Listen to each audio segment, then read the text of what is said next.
شروع اللہ کے نام سے جو رحمان و رحیم ہے۔ تعریف اللہ کے لیے ہے جس نے اپنے بندے پر یہ کتاب نازل کی اور اس میں کوئی ٹیڑھ نہ رکھی، ٹھیک ٹھیک سیدھی بات کہنے والی کتاب، تاکہ وہ لوگوں کو خدا کے سخت عذاب سے خبردار کر دے اور ایمان لا کر نیک عمل کرنے والوں کو خوشخبری دے دے کہ ان کے لیے اچھا اجر ہے جس میں وہ ہمیشہ رہیں گے، اور ان لوگوں کو ڈرا دے جو کہتے ہیں کہ اللہ نے کسی کو بیٹا بنایا ہے۔ اس بات کا نہ انہیں کوئی علم ہے اور نہ ان کے باپ دادا کو تھا۔ بڑی بات ہے جو ان کے منہ سے نکلتی ہے، وہ محض جھوٹ بکتے ہیں۔ اچھا تو اے محمد، شاید تم ان کے پیچھے غم کے مارے اپنی جان کھو دینے والے ہو اگر یہ اس تعلیم پر ایمان نہ لائے۔ واقعہ یہ ہے کہ یہ جو کچھ سر و سامان بھی زمین پر ہے، اس کو ہم نے زمین کی زینت بنایا ہے تاکہ ان لوگوں کو آزمائیں ان میں کون بہتر عمل کرنے والا ہے۔ آخر کار اس سب کو ہم ایک چٹیل میدان بنا دینے والے ہیں۔ کیا تم سمجھتے ہو کہ غار اور کتبے والے ہماری کوئی بڑی عجیب نشانیوں میں سے تھے؟ جب وہ چند نوجوان غار میں پناہ گزین ہوئے اور انہوں نے کہا کہ اے پروردگار، ہم کو اپنی رحمت خاص سے نواز اور ہمارا معاملہ درست کر دے، تو ہم نے انہیں اسی غار میں تھپک کر سالہا سال کے لیے گہری نیند سلا دیا۔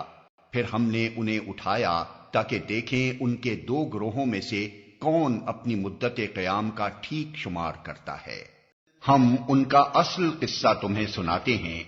وہ چند نوجوان تھے جو اپنے رب پر ایمان لے آئے تھے اور ہم نے ان کو ہدایت میں ترقی بخشی تھی۔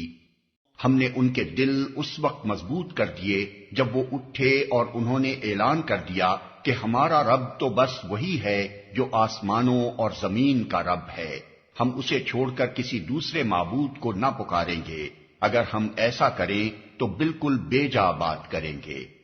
پھر انہوں نے آپس میں ایک دوسرے سے کہا، یہ ہماری قوم تو رب کائنات کو چھوڑ کر دوسرے خدا بنا بیٹھی ہے، یہ لوگ ان کے معبود ہونے پر کوئی واضح دلیل کیوں نہیں لاتے؟ آخر اس شخص سے بڑا ظالم اور کون ہو سکتا ہے جو اللہ پر جھوٹ باندھے؟ اب جب کہ تم ان سے اور ان کے معبودان غیر اللہ سے بے تعلق ہو چکے ہو، تو چلو اب فلاں غار میں چل کر پناہ لو، تمہارا رب تم پر اپنی رحمت کا دامن وسیع کرے گا اور تمہارے کام کے لیے سر و سامان مہیا کر دے گا۔ تم انہیں غار میں دیکھتے تو تمہیں یوں نظر آتا کہ سورج جب نکلتا ہے تو ان کے غار کو چھوڑ کر دائیں جانب چڑھ جاتا ہے، اور جب غروب ہوتا ہے تو ان سے بچ کر بائیں جانب اتر جاتا ہے، اور وہ ہیں کہ غار کے اندر ایک وسیع جگہ میں پڑے ہیں۔ یہ اللہ کی نشانیوں میں سے ایک ہے، جس کو اللہ ہدایت دے وہی ہدایت پانے والا ہے، اور جسے اللہ بھٹکا دے اس کے لیے تم کوئی ولی مرشد نہیں پا سکتے۔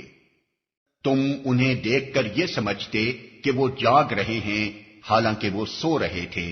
ہم انہیں دائیں بائیں کروٹ دلواتے رہتے تھے، اور ان کا کتا غار کے کنارے پر ہاتھ پھیلائے بیٹھا تھا۔ اگر تم کہیں جھانک کر انہیں دیکھتے تو الٹے پاؤں بھاگ کھڑے ہوتے اور تم پر ان کے نظارے سے دہشت بیٹھ جاتی۔ اور اسی عجیب کرشمے سے ہم نے انہیں اٹھا بٹھایا تاکہ ذرا آپس میں پوچھ گچھ کریں۔ ان میں سے ایک نے پوچھا، کہو کتنی دیر اس حال میں رہے؟ دوسروں نے کہا، شاید دن بھر یا اس سے کچھ کم رہے ہوں گے۔ پھر وہ بولے، اللہ ہی بہتر جانتا ہے کہ ہمارا کتنا وقت اس حالت میں گزرا۔ چلو اب اپنے میں سے کسی کو چاندی کا یہ سکہ دے کر شہر بھیجیں اور وہ دیکھے کہ سب سے اچھا کھانا کہاں ملتا ہے، وہاں سے وہ کچھ کھانے کے لیے لائے، اور چاہیے کہ ذرا ہوشیاری سے کام کرے، ایسا نہ ہو کہ وہ کسی کو ہمارے یہاں ہونے سے خبردار کر بیٹھے۔ اگر کہیں ان لوگوں کا ہاتھ ہم پر پڑ گیا تو بس سنگسار ہی کر ڈالیں گے، یا پھر زبردستی ہمیں اپنی ملت میں واپس لے جائیں گے، اور ایسا ہوا تو ہم کبھی فلاح نہ پا سکیں گے۔ اس طرح ہم نے اہل شہر کو ان کے حال پر مطلع کیا تاکہ لوگ جان لیں کہ اللہ کا وعدہ سچا ہے، اور یہ کہ قیامت کی گھڑی بے شک آ کر رہے گی۔ مگر ذرا خیال کرو کہ جب سوچنے کی اصل بات یہ تھی اس وقت وہ آپس میں اس بات پر جھگڑ رہے تھے کہ ان اصحاب کہف کے ساتھ کیا کیا جائے۔ کچھ لوگوں نے کہا ان پر ایک دیوار چن دو، ان کا رب ہی ان کے معاملے کو بہتر جانتا ہے۔ مگر جو لوگ ان کے معاملات پر غالب تھے انہوں نے کہا ہم تو ان پر ایک عبادت گاہ بنائیں گے۔ کچھ لوگ کہیں گے کہ وہ 3 تھے اور چوتھا ان کا کتا تھا، اور کچھ دوسرے کہہ دیں گے کہ 5 تھے اور چھٹا ان کا کتا تھا۔ یہ سب بے تکی ہانکتے ہیں۔ کچھ اور لوگ کہتے ہیں کہ 7 تھے اور 8واں ان کا کتا تھا۔ کہو میرا رب ہی بہتر جانتا ہے کہ وہ کتنے تھے۔ کم ہی لوگ ان کی صحیح تعداد جانتے ہیں، بس تم سرسری بات سے بڑھ کر ان کی تعداد کے معاملے میں لوگوں سے بحث نہ کرو اور نہ ان کے متعلق کسی سے کچھ پوچھو۔ اور دیکھو کسی چیز کے بارے میں کبھی یہ نہ کہا کرو کہ میں کل یہ کام کر دوں گا۔ تم کچھ نہیں کر سکتے الا یہ کہ اللہ چاہے۔ اگر بھولے سے ایسی بات زبان سے نکل جائے تو فوراً اپنے رب کو یاد کرو اور کہو امید ہے کہ میرا رب اس معاملے میں رشد سے قریب تر بات کی طرف میری رہنمائی فرما دے گا۔ اور وہ اپنے غار میں 300 سال رہے، اور کچھ لوگ مدت کے شمار میں 9 سال اور بڑھ گئے ہیں۔ تم کہو اللہ ان کے قیام کی مدت زیادہ جانتا ہے۔ آسمانوں اور زمین کے سب پوشیدہ احوال اسی کو معلوم ہیں۔ کیا خوب ہے وہ دیکھنے والا اور سننے والا۔ زمین و آسمان کی مخلوقات کا کوئی خبرگیر اس کے سوا نہیں، اور وہ اپنی حکومت میں کسی کو شریک نہیں کرتا۔ اے نبی، تمہارے رب کی کتاب میں سے جو کچھ تم پر وحی کیا گیا ہے اسے جوں کا توں سنا دو، کوئی اس کے فرمودات کو بدل دینے کا مجاز نہیں ہے، اور اگر تم کسی کی خاطر اس میں رد و بدل کرو گے تو اس سے بچ کر بھاگنے کے لیے کوئی جائے پناہ نہ پاؤ گے۔ اور اپنے دل کو ان لوگوں کی مائیت پر مطمئن کرو جو اپنے رب کی رضا کے طلبگار بن کر صبح و شام اسے پکارتے ہیں، اور ان سے ہرگز نگاہ نہ پھیرو۔ کیا تم دنیا کی زینت پسند کرتے ہو؟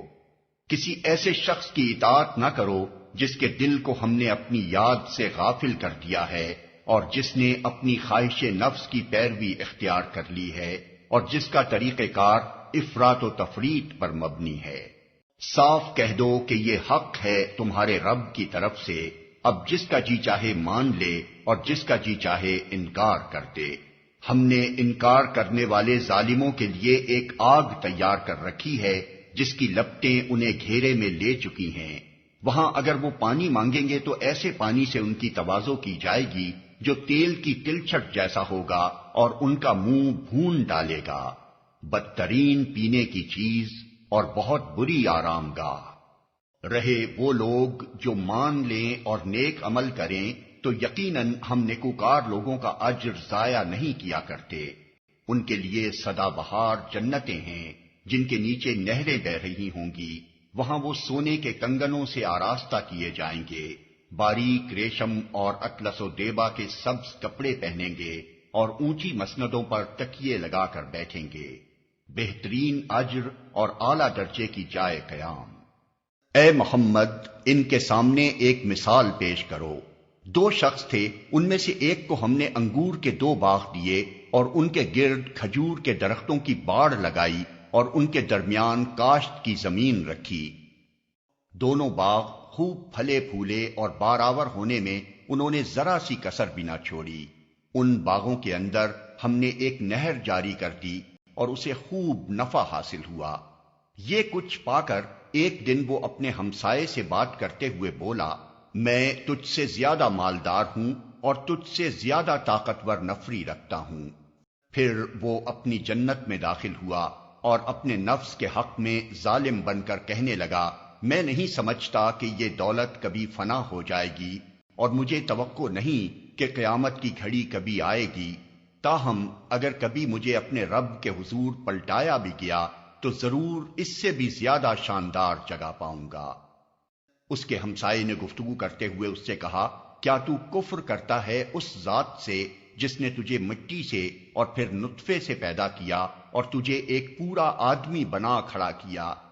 رہا میں تو میرا رب وہی اللہ ہے اور میں اس کے ساتھ کسی کو شریک نہیں کرتا۔ اور جب تو اپنی جنت میں داخل ہو رہا تھا تو اس وقت تیری زبان سے یہ کیوں نہ نکلا کہ ماشاء اللہ لا قوت الا باللہ؟ اگر تو مجھے مال اور اولاد میں اپنے سے کمتر پا رہا ہے تو بعید نہیں کہ میرا رب مجھے تیری جنت سے بہتر عطا فرما دے اور تیری جنت پر آسمان سے کوئی آفت بھیج دے جس سے وہ صاف میدان بن کر رہ جائے یا اس کا پانی زمین میں اتر جائے اور پھر تو اسے کسی طرح نہ نکال سکے۔ آخر کار ہوا یہ کہ اس کا سارا ثمرہ مارا گیا اور وہ اپنے انگوروں کے باغ کو ٹٹیوں پر الٹا دیکھ کر اپنی لگائی ہوئی لاگت پر ہاتھ ملتا رہ گیا اور کہنے لگا کاش میں نے اپنے رب کے ساتھ کسی کو شریک نہ ٹھہرایا ہوتا۔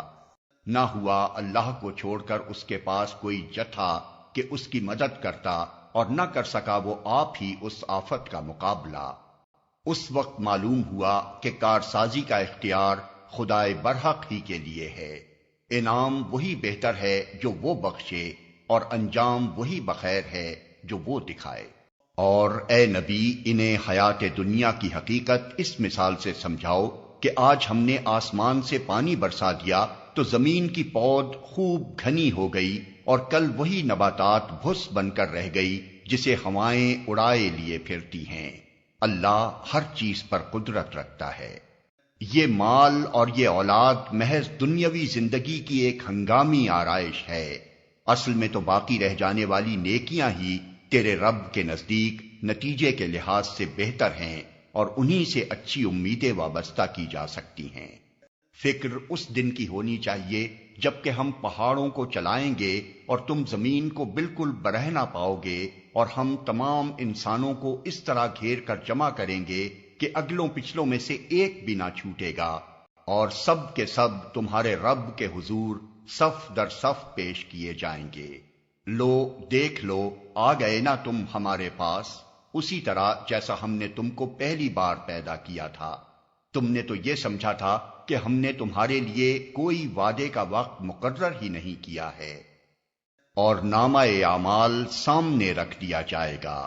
اس وقت تم دیکھو گے کہ مجرم لوگ اپنی کتاب زندگی کے اندراجات سے ڈر رہے ہوں گے اور کہہ رہے ہوں گے کہ ہائے ہماری کمبختی، یہ کیسی کتاب ہے کہ ہماری کوئی چھوٹی بڑی حرکت ایسی نہیں رہی جو اس میں درج نہ ہو گئی ہو۔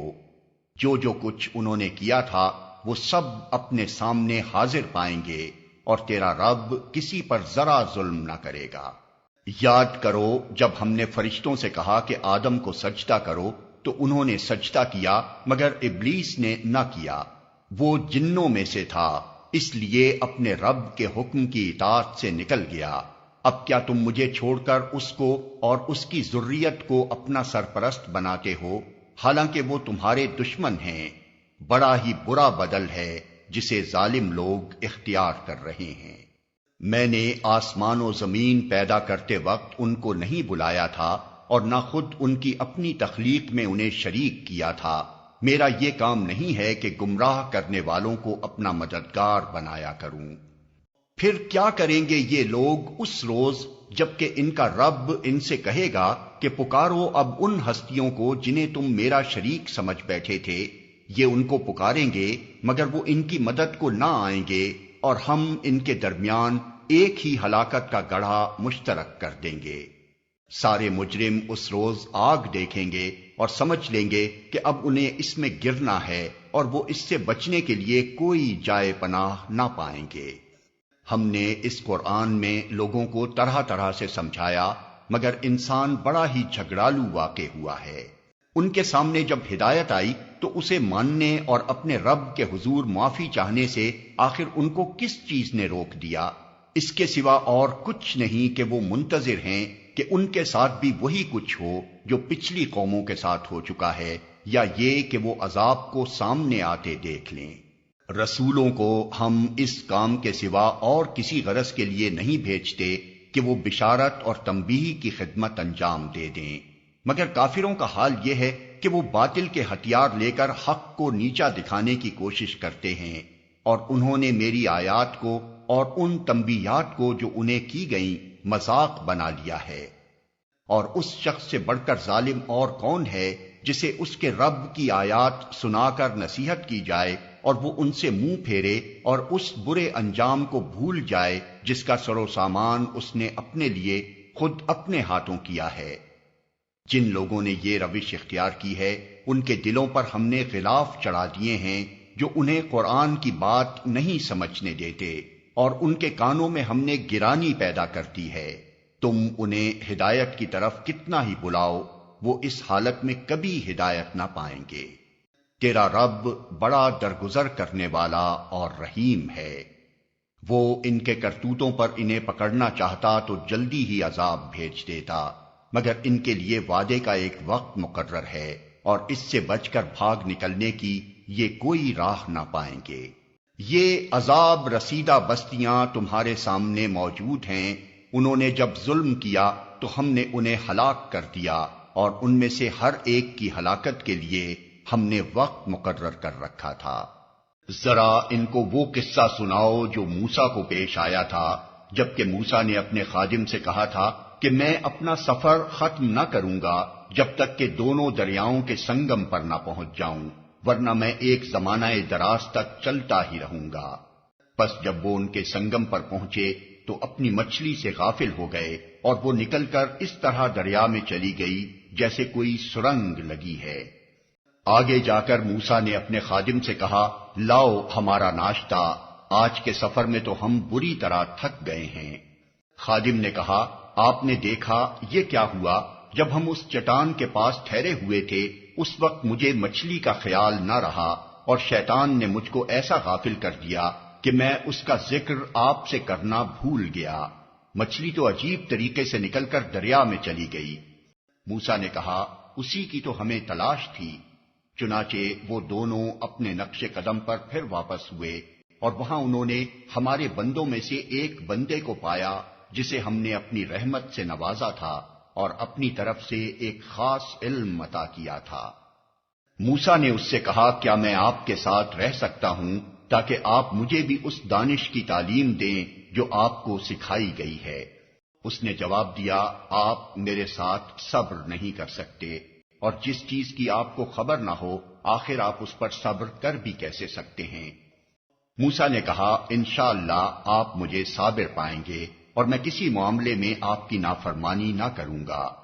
اس نے کہا، اچھا اگر آپ میرے ساتھ چلتے ہیں تو مجھ سے کوئی بات نہ پوچھیں جب تک کہ میں خود اس کا آپ سے ذکر نہ کروں۔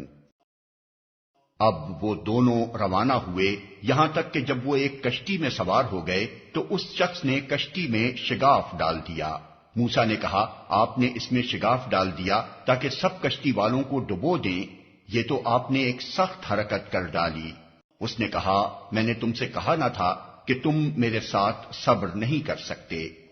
موسیٰ نے کہا، بھول چوک پر مجھے نہ پکڑیے، میرے معاملے میں آپ ذرا سختی سے کام نہ لیں۔ پھر وہ دونوں چلے یہاں تک کہ ان کو ایک لڑکا ملا اور اس شخص نے اسے قتل کر دیا۔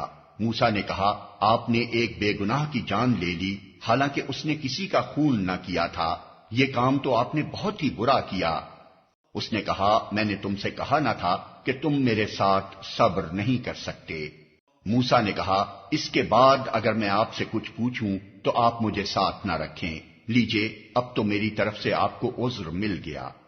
پھر وہ آگے چلے یہاں تک کہ ایک بستی میں پہنچے اور وہاں کے لوگوں سے کھانا مانگا، مگر انہوں نے ان دونوں کی ضیافت سے انکار کر دیا۔ وہاں انہوں نے ایک دیوار دیکھی جو گرا چاہتی تھی، اس شخص نے اس دیوار کو پھر قائم کر دیا۔ موسیٰ نے کہا، اگر آپ چاہتے تو اس کام کی اجرت لے سکتے تھے۔ اس نے کہا، بس میرا تمہارا ساتھ ختم ہوا، اب میں تمہیں ان باتوں کی حقیقت بتاتا ہوں جن پر تم صبر نہ کر سکے۔ اس کشتی کا معاملہ یہ ہے کہ وہ چند غریب آدمیوں کی تھی جو دریا میں محنت مزدوری کرتے تھے۔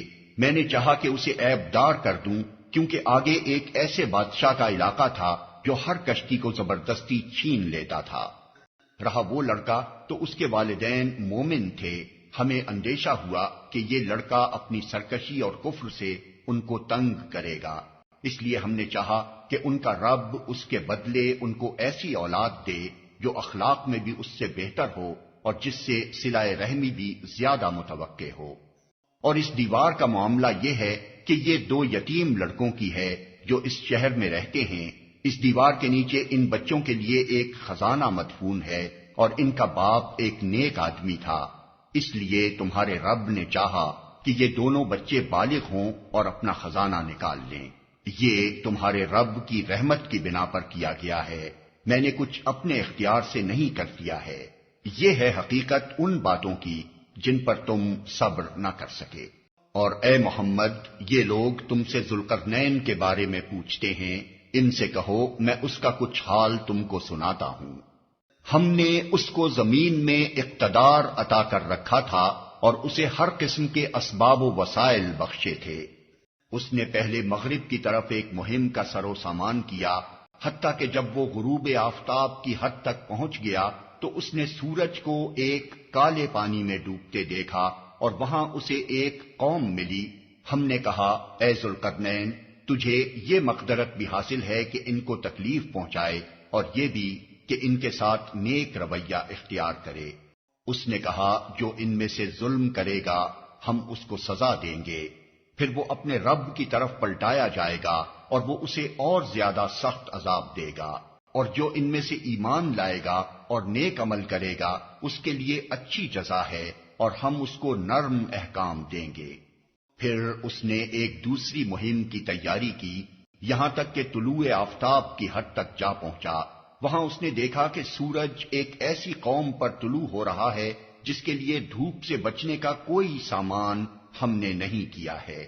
یہ حال تھا ان کا، اور ذوالقرنین کے پاس جو کچھ تھا اسے ہم جانتے تھے۔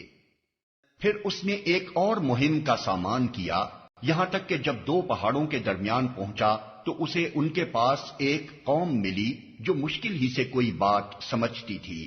ان لوگوں نے کہا کہ اے ذوالقرنین، یاجوج اور ماجوج اس سرزمین میں فساد پھیلاتے ہیں، تو کیا ہم تجھے کوئی ٹیکس اس کام کے لیے دیں کہ تو ہمارے اور ان کے درمیان ایک بند تعمیر کر دے؟ اس نے کہا جو کچھ میرے رب نے مجھے دے رکھا ہے وہ بہت ہے، تم بس محنت سے میری مدد کرو، میں تمہارے اور ان کے درمیان بند بنائے دیتا ہوں۔ مجھے لوہے کی چادریں لا کر دو۔ آخر جب دونوں پہاڑوں کے درمیانی خلا کو اس نے پاٹ دیا تو لوگوں سے کہا اب آگ دہکاؤ، حتیٰ کہ جب یہ آہنی دیوار بالکل آگ کی طرح سرخ ہو گئی تو اس نے کہا لاؤ اب میں اس پر پگھلا ہوا تانبا اونڈیلوں گا۔ یہ بند ایسا تھا کہ یاجوج و ماجوج اس پر چڑھ کر بھی نہ آ سکتے تھے اور اس میں نقب لگانا ان کے لیے اور بھی مشکل تھا۔ ذوالقرنین نے کہا یہ میرے رب کی رحمت ہے، مگر جب میرے رب کے وعدے کا وقت آئے گا تو وہ اس کو پیوند خاک کر دے گا، اور میرے رب کا وعدہ برحق ہے۔ اور اس روز ہم لوگوں کو چھوڑ دیں گے کہ سمندر کی موجوں کی طرح ایک دوسرے سے گتھم گتھا ہوں، اور سور پھونکا جائے گا اور ہم سب انسانوں کو ایک ساتھ جمع کریں گے، اور وہ دن ہوگا جب ہم جہنم کو کافروں کے سامنے لائیں گے، ان کافروں کے سامنے جو میری نصیحت کی طرف سے اندھے بنے ہوئے تھے اور کچھ سننے کے لیے تیار ہی نہ تھے۔ تو کیا یہ لوگ جنہوں نے کفر اختیار کیا ہے یہ خیال رکھتے ہیں کہ مجھے چھوڑ کر میرے بندوں کو اپنا کارساز بنا لیں؟ ہم نے ایسے کافروں کی ضیافت کے لیے جہنم تیار کر رکھی ہے۔ اے محمد، ان سے کہو کیا ہم تمہیں بتائیں کہ اپنے اعمال میں سب سے زیادہ ناکام و نامراد لوگ کون ہیں؟ وہ کہ دنیا کی زندگی میں جن کی ساری سعی و جہد راہ راست سے بھٹکی رہی اور وہ سمجھتے رہے کہ وہ سب کچھ ٹھیک کر رہے ہیں۔ یہ وہ لوگ ہیں جنہوں نے اپنے رب کی آیات کو ماننے سے انکار کیا اور اس کے حضور پیشی کا یقین نہ کیا، اس لیے ان کے سارے اعمال ضائع ہو گئے۔ قیامت کے روز ہم انہیں کوئی وزن نہ دیں گے۔ ان کی جزا جہنم ہے، اس کفر کے بدلے جو انہوں نے کیا اور اس مذاق کی پاداش میں جو وہ میری آیات اور میرے رسولوں کے ساتھ کرتے رہے۔ البتہ وہ لوگ جو ایمان لائے اور جنہوں نے نیک عمل کیے ان کی میزبانی کے لیے فردوس کے باغ ہوں گے جن میں وہ ہمیشہ رہیں گے، اور کبھی اس جگہ سے نکل کر کہیں جانے کو ان کا جی نہ چاہے گا۔ اے محمد، کہو کہ اگر سمندر میرے رب کی باتیں لکھنے کے لیے روشنائی بن جائے تو وہ ختم ہو جائے مگر میرے رب کی باتیں ختم نہ ہوں، بلکہ اگر اتنی ہی روشنائی ہم اور لے آئیں تو وہ بھی کفایت نہ کرے۔ اے محمد کہو کہ میں تو ایک انسان ہوں تم ہی جیسا، میری طرف وحی کی جاتی ہے کہ تمہارا خدا بس ایک ہی خدا ہے۔ پس جو کوئی اپنے رب کی ملاقات کا امیدوار ہو اسے چاہیے کہ نیک عمل کرے اور بندگی میں اپنے رب کے ساتھ کسی اور کو شریک نہ کرے۔